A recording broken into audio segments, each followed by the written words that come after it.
Cuántos recuerdos encierra esta casa. Últimamente me gusta pasar temporadas aquí. Esta era tu habitación preferida. Y tu foto, María, sigue sobre el piano, en el mismo lugar en el que la colocamos. ¿Te acuerdas? Mi querida hermana, te echo tanto de menos. Siempre que deseo sentir tu presencia recurro a la música. Ella fue el centro de nuestras vidas. Sí, María. Cuando quiero evocar tu memoria interpreto las notas de esta vieja canción. La he creado para ti.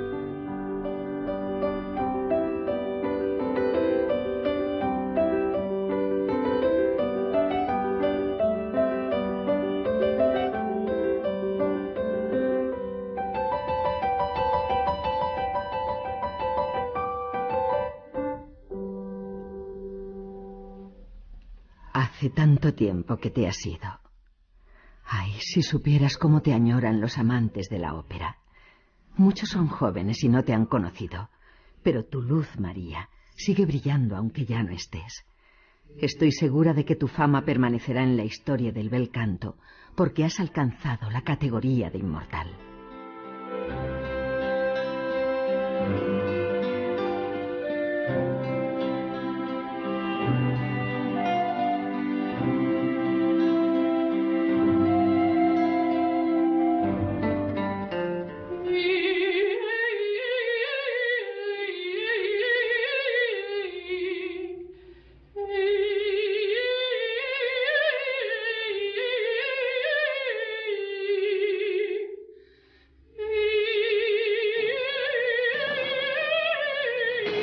A ningún aficionado a la ópera le resulta ajeno el nombre de María Felicia García La Malibrán.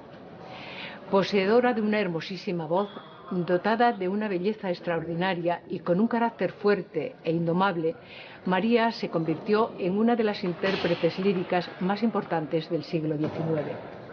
Su pasión por la vida y el trágico final de su existencia, similar al de las heroínas de muchas de las óperas que interpretaba, hicieron de María un personaje mítico.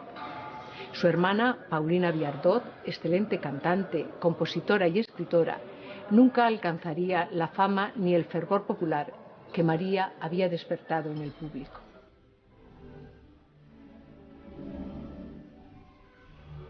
Nunca me he recreado recordando el pasado, pero ahora es distinto. El paso del tiempo nos va cambiando poco a poco. Y muchas tardes me gusta volver a mirar los recortes de prensa antigua que hablan de tus actuaciones en los mejores teatros europeos y de la corte de adoradores que te seguían por todas partes. Qué orgulloso se sentía nuestro padre de tus innumerables éxitos. Él fue el artífice de nuestra formación musical. Yo no conocí la extrema dureza con la que dicen te trataba, tal vez porque yo fui un poco como el juguete de la familia. Cuando nací tú ya tenías 13 años, o porque nuestros temperamentos eran distintos. Recuerdo que mamá siempre me decía que tú, María, te parecías mucho a papá, y que por ello eran tan frecuentes los enfrentamientos entre vosotros.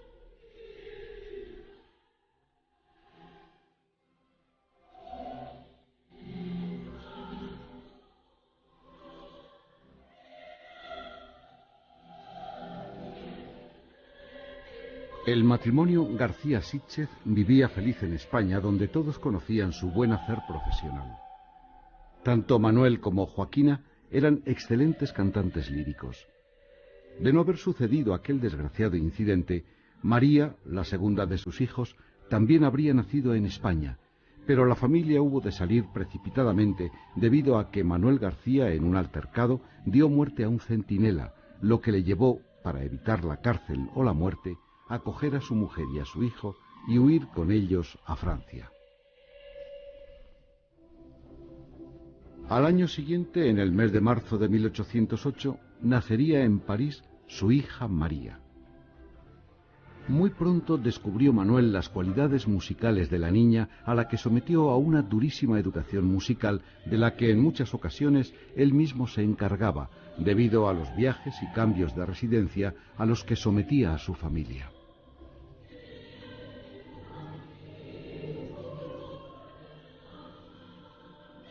María Malibran fue siempre una cantante con una técnica muy segura, y eso se debía a que su padre, desde niña, desde que nació, en un año muy especial para España, precisamente en 1808, ya le empezó enseguida a dar clases. Cuando ella tenía 2 años ya estaba dando clase, de manera que a los 5 años pudo cantar la Inés de Paer, pero se decía que eso era a costa de unas clases durísimas por parte de su padre. De hecho, una vez Paer, yendo por la calle en París y oyendo unos gritos, iba con un amigo: ¿qué pasa ahí en esa casa? Y no, eso es el padre de María Malibran que le está dando clase. Entonces no lo decía María Malibran, sino María Felicia García, porque todavía no se había casado. Y desde luego le tenía un poco de miedo a su padre, es lógico.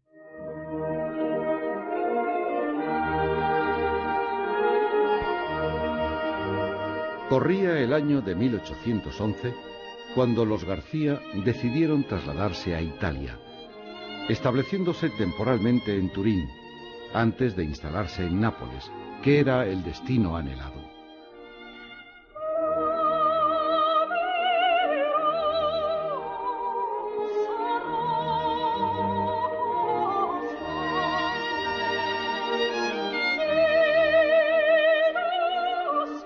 En Nápoles vivía el maestro Giovanni Ansani, representante de la escuela italiana del bel canto, y Manuel García deseaba perfeccionar con él la técnica de su voz de tenor. Sería aquí, en esta bulliciosa ciudad italiana, donde María, con solo 5 años, subiría por primera vez a un escenario, al del Teatro de los Fiorentini, para interpretar un pequeñísimo papel en la obra Inés de Paer, al lado de su padre. A Manuel García no le faltaba trabajo, pero a lo que él aspiraba era actuar en el San Carlos, que recientemente había vuelto a la actividad. La nueva fisonomía del emblemático teatro destruido por el fuego superaba con creces al hermoso original. Se había responsabilizado de su reconstrucción Domenico Barbaja, que después de su hazaña se convirtió en uno de los más importantes y poderosos empresarios del momento. Él decidía los contratos en el San Carlos. En aquellos días llegó a Nápoles un joven y prometedor compositor, Gioacchino Rossini, que al igual que García querrá introducirse en el San Carlos, es decir, trabajar para Barbaja. Rossini y García se conocen entonces, se hacen amigos y los dos piensan que la mejor forma de conseguir contrato en el San Carlos es ganándose la confianza de la mezzosoprano, la guapísima española Isabel Colbrán, amante del empresario Barbaja. Isabel de Inglaterra sería la primera ópera creada por Rossini para el San Carlos. La Colbrán dio vida a la reina Isabel y Manuel García interpretó el papel de Norfolk. Aquel sería el comienzo de una serie de trabajos juntos y el principio de una profunda amistad que duraría toda la vida entre el compositor y la familia García Sitchez. El padre de María daba vida de forma magistral al conde Almaviva en las bodas de Fígaro, a Otelo, a cualquiera de los personajes creados por Rossini. Y muy pronto María estará presente con él en las más importantes óperas rossinianas. Tenía 15 años cuando aceptó sustituir a Giuditta Pasta, una de las divas más queridas en aquel tiempo. La Rosina, creada por María, resultó tan maravillosa que a los pocos minutos el público se olvidó de su adorada diva para aplaudir enloquecidamente a María. María Malibran era una cantante extraordinaria, excepcional, fuera de la norma, digamos, ¿no? Una mujer muy adelantada a su época. Pero aparte de destacar toda su faceta artística y canora tan extraordinaria, yo querría destacar 3 facetas de su personalidad, que era su pasión por la libertad, su valentía inmensa y su gran rebeldía. Y hoy, como homenaje a ella, vamos a interpretar una canción que ella compuso, porque además de ser una gran cantante, ella era compositora. La canción es Addio Anice, con letra de Pietro Metastasio.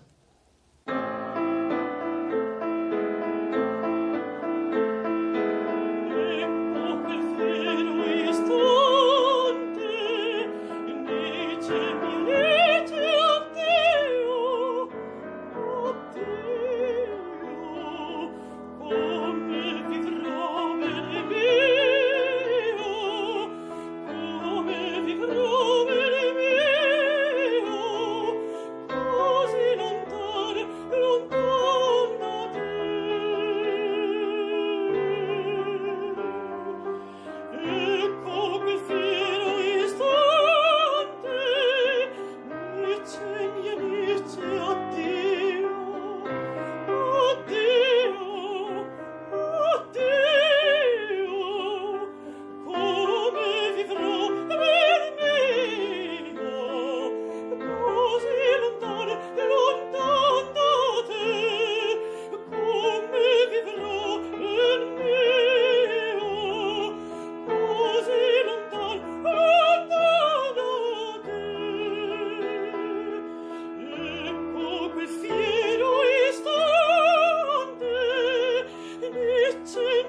Recuerdo que tú me animabas a cantar y he interpretado algunas óperas, aunque lo mío era la música.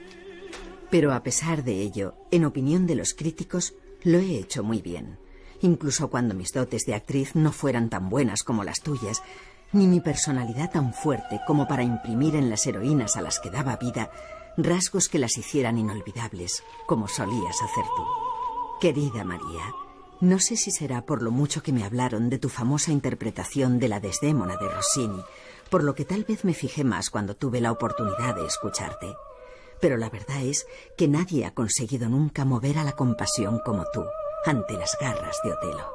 Y en un momento dado en Otelo, cuando aparece su padre y le ve con un puñal que se había comprado de verdad, pues bueno, le entró verdadero pánico en ese momento, pensando que su padre realmente la iba a matar, porque ella era sobre todo muy espontánea y muy sincera, y pensaba que su padre podría hacerlo en aquel momento hasta el punto de matarla. Y fue una escena tan impresionante que el público del teatro se sintió arrebatado, porque realmente ella ese pánico que demostró lo tenía de verdad en ese momento.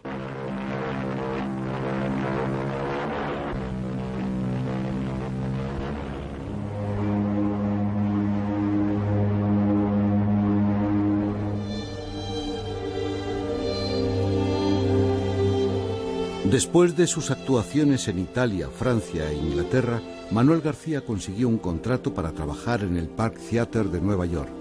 Ellos, la familia García, serán quienes descubran la ópera a los americanos.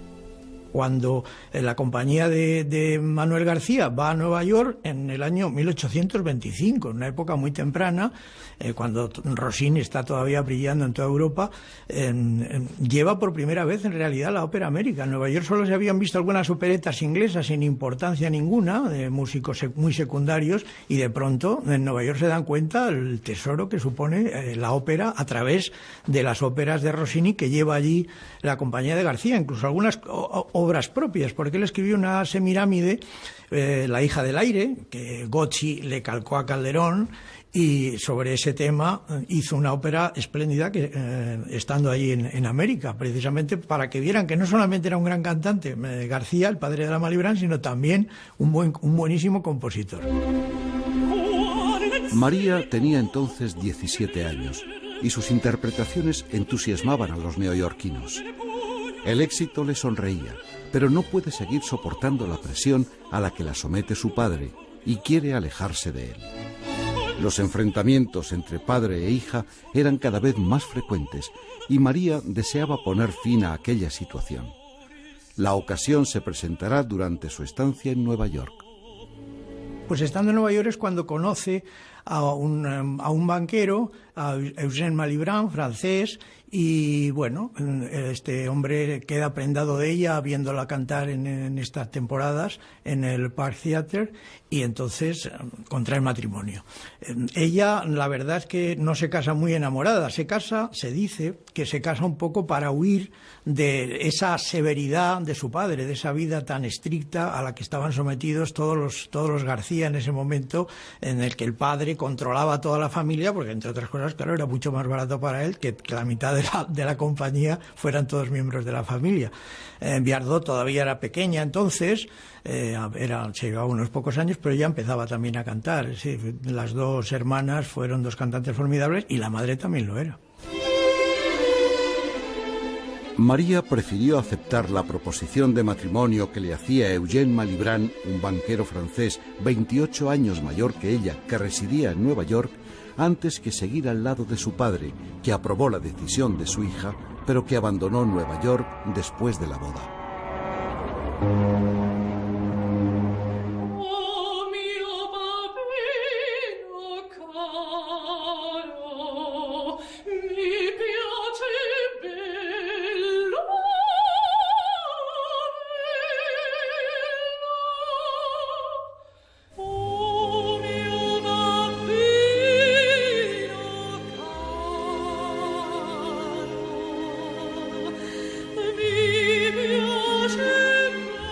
María no encontró la paz que esperaba en su matrimonio.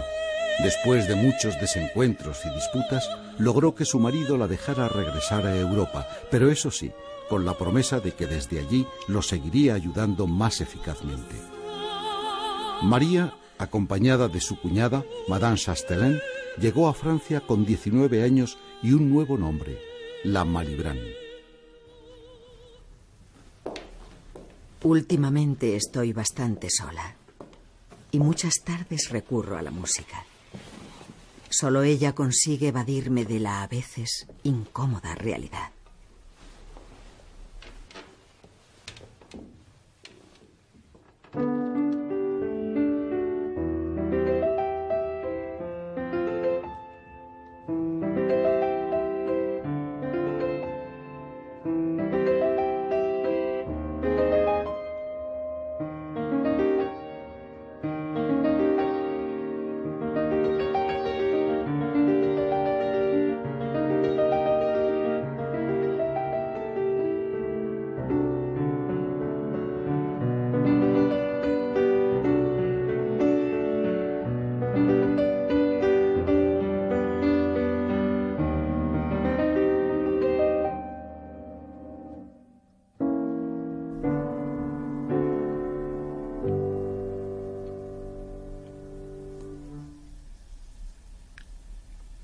Cuando nosotros regresamos de México, tú, María, ya eras una estrella en la vida musical parisina.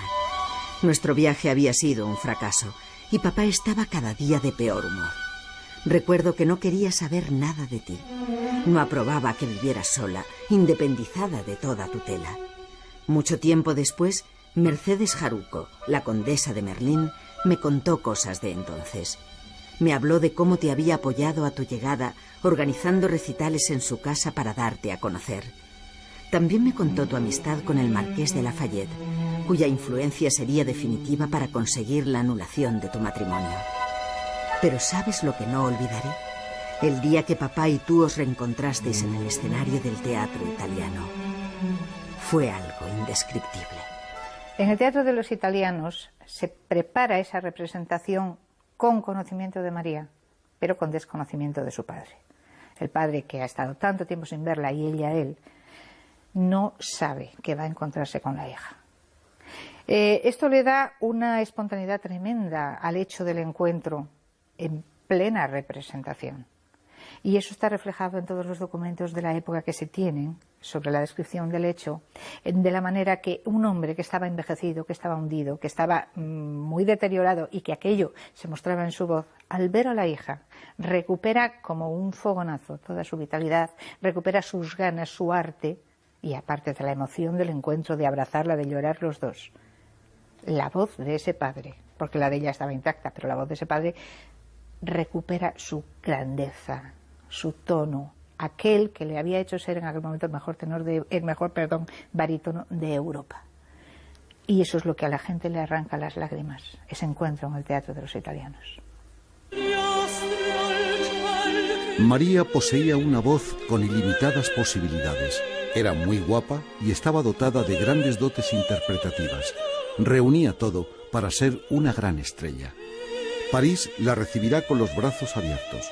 Una de las damas más destacadas en la sociedad parisina de entonces, la condesa de Merlín, que poseía uno de los salones de mayor prestigio, viendo las cualidades de aquella joven, no dudará en brindarle todo tipo de apoyo y protección, invitándola a las reuniones musicales que se celebran en su casa. La condesa, de soltera Mercedes Jaruco, había nacido en La Habana y era de origen español. De ahí que nada más conocer a María sienta cierta afinidad con ella. Las dos tienen el mismo origen. Además, la condesa también había intentado triunfar en el mundo de la canción, pero su matrimonio con el conde de Merlin hizo que abandonara su vida artística.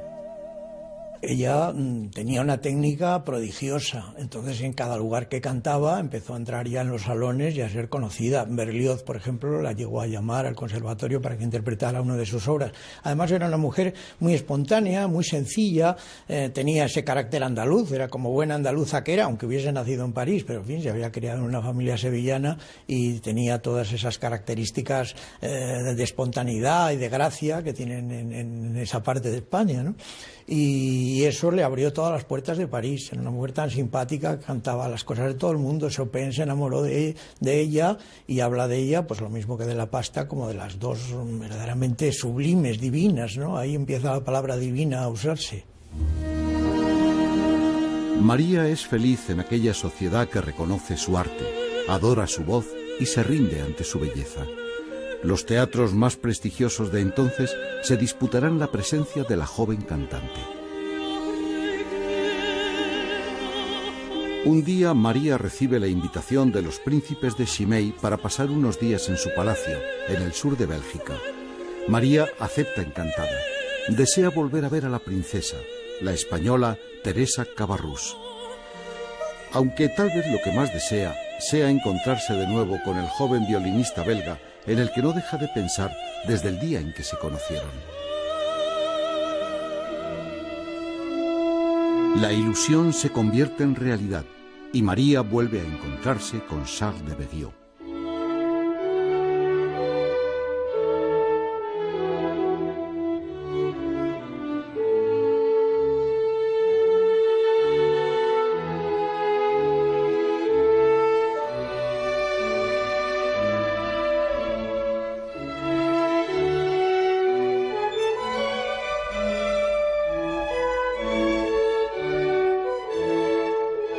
Cuentan que una noche en la que de Beriot les deleitó con el violín, María le dijo: «Vuestros éxitos me causan mucha alegría». Y que él contestó: «Gracias. Vuestras palabras me lisonjean muchísimo». Entonces María, sin querer ni poder contenerse, se expresó así: «Pero no es eso, Dios mío, no es eso. ¿No adivináis acaso que os amo?»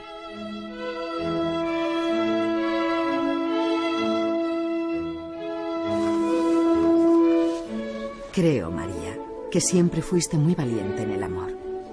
Te importaban las críticas, pero todo lo superabas por Charles.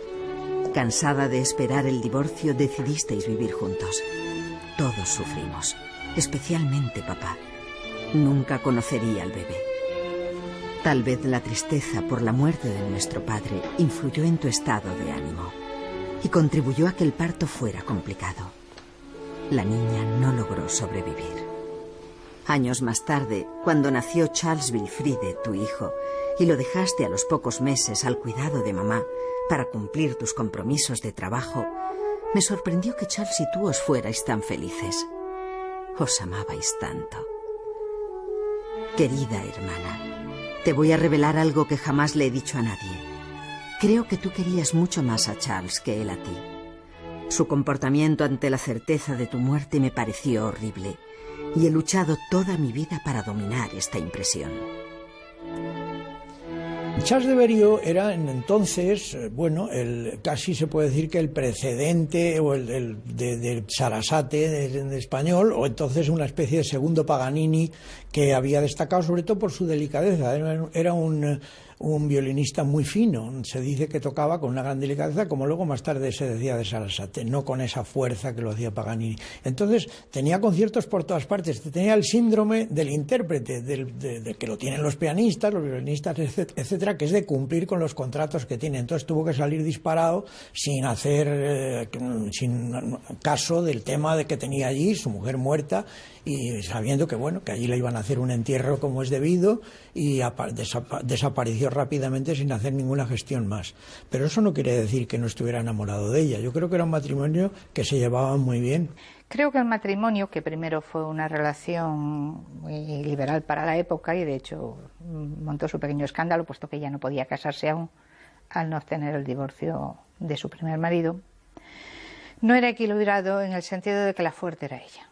Y al ser la fuerte ella, probablemente ella tenía un sentimiento, no sé si de amor o de mayor protección hacia su segundo marido, que él se dejaba al ser más débil, porque quizás era el destino de las fuertes. El destino de las fuertes es tener alrededor hombres más débiles, hombres más pusilánimes, y de hecho, pues María era fuerte. Y ante el accidente que le va a costar la vida, ella se hace cargo inmediatamente, mientras que él se aterroriza, él huye ante la idea de la muerte. Y eso es lo que después va a desembocar en ese tremendo momento de que María muere y él se va dejando literalmente el muerto a otros.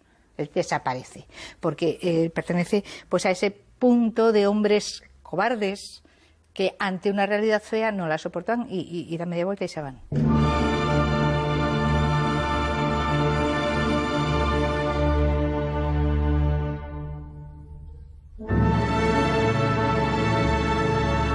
Una desgraciada caída de caballo a la que María no quiso darle importancia la había herido de muerte.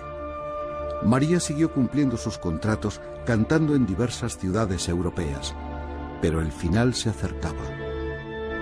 En Manchester, en el transcurso de un recital, María sufre un desmayo. Nunca recuperó la consciencia. Su marido, que no se encontraba con ella, acude inmediatamente a su lado, pero inexplicablemente se va de la ciudad donde María agoniza. María muere en Manchester, donde se organizan solemnes funerales. Es enterrada en la catedral. Todos los intentos posteriores de Charles de Berriot para recuperar el cadáver de su mujer resultarán inútiles. Solo la madre conseguirá que las autoridades, apiadadas de su dolor, consientan en entregar el cuerpo de María. Los ingleses siempre han valorado mucho los grandes talentos, en eso se diferencian bastante de nosotros.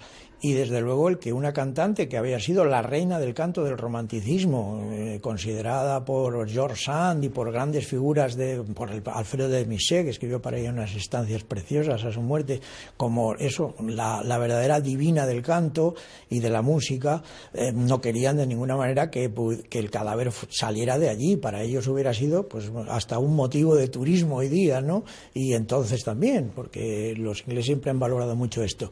Entonces no querían dejarla llevar a Bélgica, donde Berriot pues vivía, tenía su casa, ellos vivieron en Ixelles, y entonces fue enterrada por fin la madre, Joaquina Sitges, que es una mujer verdaderamente valerosa, se lanzó a ir a Inglaterra y a pugnar con las autoridades de Manchester y con el cabildo de la catedral donde estaba enterrada para poderla trasladar a Bélgica. Y lo consiguió, y hoy día sus restos están en Bélgica. No sé si yo hubiera reaccionado como mamá. Seguro que sí. De hecho, aunque no me gustó el comportamiento de Charles, traté de comprenderle. Más de 2 años permaneció encerrado en su casa, sumido en la más profunda de las soledades. Decía no poder soportar tu ausencia. Frecuentemente acudía al cementerio de Laeken para visitar tu tumba, en la que mandó colocar una hermosa estatua tuya. Para ayudarle a recobrar la normalidad, le animé a reanudar su trabajo, y juntos dimos un concierto en Bruselas. ¿Te acuerdas, María? Solo unos meses antes de tu muerte, tú, Charles y yo ofrecimos un concierto en Lieja. Ya te habías caído del caballo y estabas preocupada por tus fuertes dolores de cabeza. Eras tan buena, con un corazón tan compasivo. Venecia conoce bien la generosidad de tu corazón.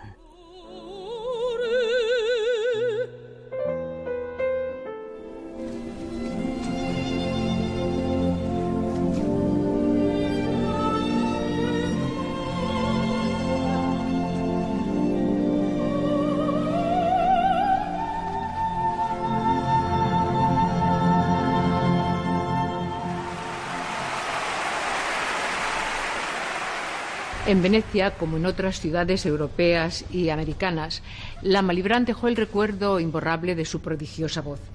Pero aquí también quedó la huella de la generosidad de su magnánimo corazón.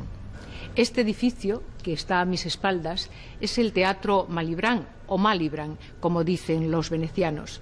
Todos conocen que lleva el nombre de una importantísima cantante lírica, pero la mayoría no sabe que si este teatro existe es gracias a ella, a María Felicia García la Malibran. Cuando María visita Venecia, este teatro, que entonces se llamaba Emeronitio, estaba condenado a una desaparición segura. Construido en el siglo XVII y con un pasado glorioso, el viejo teatro no lograba sobrevivir. El empresario Giovanni Gallo le pidió a María que actuara allí, única posibilidad de salvarlo, porque la presencia de la gran cantante atraería a numeroso público. A pesar de estar enormemente fatigada, acepta. Cuando el director de la Fenice se entera, pide que una de las 2 noches cante en la Fenice, que es el mejor teatro de Venecia. Llegan a un acuerdo. Además, la mitad de la entrada de la Fenice será para el Emeronitio.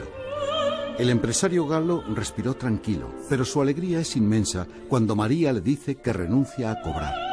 Desde entonces, el teatro llevará su nombre. Aún hoy se sigue llamando igual, a pesar de que su fisonomía haya cambiado. El teatro donde cantó la Malibran no es este. Encima del escenario está el retrato de la Malibran y las 2 fechas, la de la fundación del teatro del siglo XVII y la de esta reconstrucción. Por tanto, no tenemos las ideas muy claras sobre cómo fue el teatro de la Malibran, pero seguramente tenía una capacidad enorme, y enorme fue la influencia del público esa noche porque, repito, el entusiasmo, la capacidad y el carisma de esta mujer eran formidables.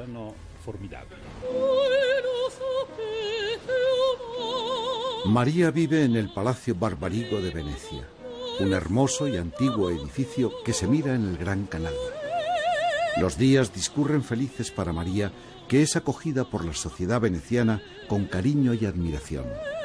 Su arte y su comportamiento de gran diva no defraudan a los venecianos, que tanto saben de arte y belleza. Hoy hemos podido comprobar que después de más de 150 años aún se recuerda el paso de María por Venecia. No creo que existan lugares en el mundo, más bien que este sea el único lugar en el mundo que lleva el nombre de una mujer que ha estado aquí un solo día, y de eso hace ya 180 años. Yo creo que esto dice mucho del entusiasmo extraordinario que la figura de María Felicia la Malibran suscitó entre los habitantes de Venecia, con su temperamento, con su comportamiento y también con su originalidad. Iba por Venecia con una góndola gris para ser reconocida entre todas las demás góndolas de Venecia.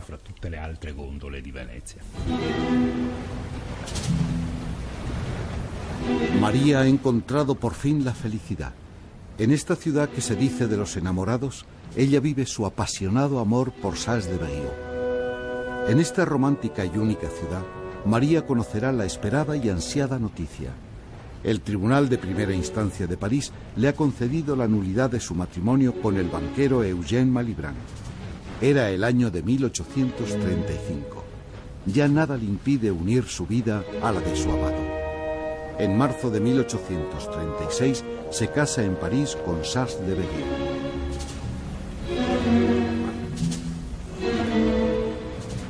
Yo considero que era una mujer muy formada para su tiempo, ¿no? También era compositora, aparte de ser cantante, o sea que tenía una formación musical estupenda. Pero aparte de eso, también lo que más refleja en su vida es que era una mujer libre, una mujer de su tiempo ya buscando la libertad para ella misma, ¿no? Y eso a mí me pareció en el libro muy evidente, que ya en su tiempo una mujer que vivió muy poco porque murió muy joven, ya buscó su libertad. Y bueno, en homenaje a esa mujer que me parece estupenda y maravillosa, hay una canción que voy a cantar que ella la compuso y que me parece un homenaje estupendo para ella.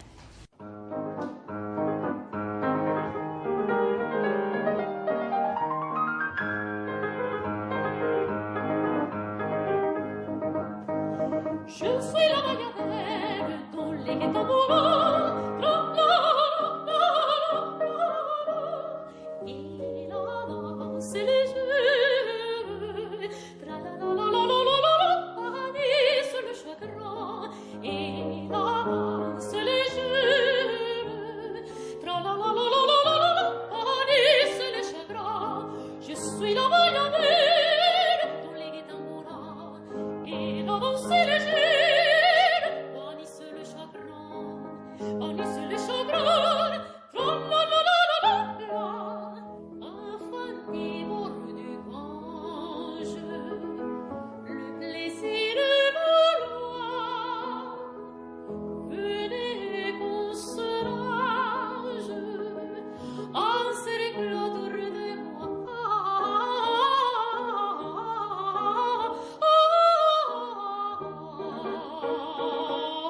Será tu imagen bella y hermosa la que siempre recordarán. El paso de los años no dispuso del tiempo suficiente para dejar su huella implacable. De todas formas, yo creo que tú te habrías retirado de los escenarios antes de someter a tus adoradores a la desilusión de escuchar el deterioro de tu voz y de tu aspecto físico. No te creas que es fácil. Yo lo asumí muy bien porque mi vida era plena y porque no dejaba el mundo de la música, ya que seguí impartiendo lecciones. Pero no todas las cantantes lo han conseguido.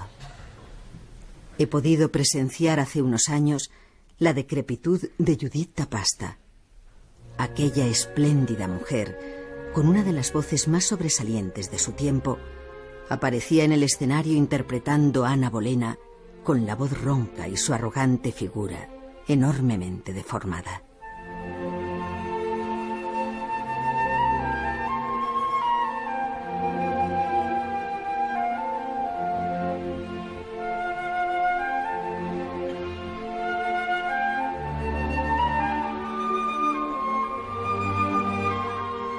Querida hermana María, eras una estrella, y como ellas permanecerás siempre en el firmamento. El esplendor de tu hermosa imagen y el brillo y la pureza de tu voz permanecerán intactas en la memoria de quienes te conocieron. Todavía hoy siguen discutiendo si tu mejor interpretación fue la de Desdémona, Rosina o la de la pastora Amina. Todas tus actuaciones eran maravillosas. Pero, ¿sabes? A mí me gusta recordarte en Norma. Tal vez porque soy incapaz de no hacerlo, o porque sé que para Bellini tú eras Norma.